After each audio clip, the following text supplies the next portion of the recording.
Welcome guys to this video where we're going to go over how to get good at multiplying and dividing fractions. Now, a quick reminder for those of you that watched the first two videos, the purpose of this video and the video surrounding it is to get you guys prepared for the main series on this channel, which is the Art of Math series. Also, if there's any questions you have, any topics you want me to cover in addition, or anything at all, feel free to, let me know. Okay. So let's dive in. How to get good at multiplying and dividing fractions.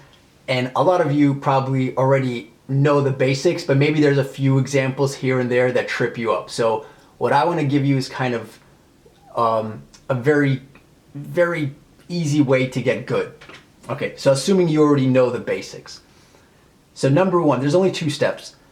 Well, sort of three. Number one is practice all combinations. So we're going to go over that in a second. And number two is practice each combination enough times or several times. So what do I mean by practice all the combinations? So in class, when you're learning, let's say, fraction multiplication, you usually would do a fraction times a fraction or a fraction divided by a fraction. And so you get good at this case, let's say 2/3 times 3/4. And you learn how to do that, numerator times numerator over denominator times denominator. But then you'll encounter, and so over here on the right, I just have different examples. So let's say 5 divided by 4, 5 times 4, that's a whole number and a whole number. So these are easy, you guys know how to do this. But then let's say we have a whole number such as 5 divided by a mixed fraction such as 1 1/3. And so that the 5 is not a fraction, so a lot of folks get confused. So they're like, wait, what do I do? So then you can turn that 5 into 5/1, and then, or just convert this to a mixed fraction, that would be 4/3, and then do 5 times 3/4, multiplying by the reciprocal, and then you do your 5 times a 3, or you can think of this as a 5/1, so that would be 15/4. Again, the point is not to teach you how to do this here.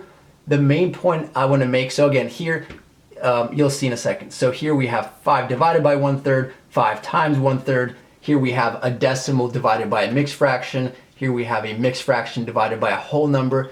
The point is, you should make up your own problems or have somebody make them up, your parent, teacher, friend, whatever. Exchange them with your friends. So if you want to get good, work on doing anything from this left column. So a whole number, mixed fraction, fraction, decimal, multiplied or divided by any combination. So any of these four combined with any of these four, and you should be able to do all of those. So for example, if I give you 1.2, that's a decimal, divided by 1 1/5, that's a mixed fraction. So that should be fine. If you get stuck, or let's say a fraction, like 2/3 divided by 4, and now, so like I put these stars here because these cases often confuse people. So like 1 1/3 divided by 4, a lot of people think like, what do I do with that 4? That's not a fraction. Well, we could turn the 4 into multiplying this by the reciprocal, and the 4 becomes a 1/4.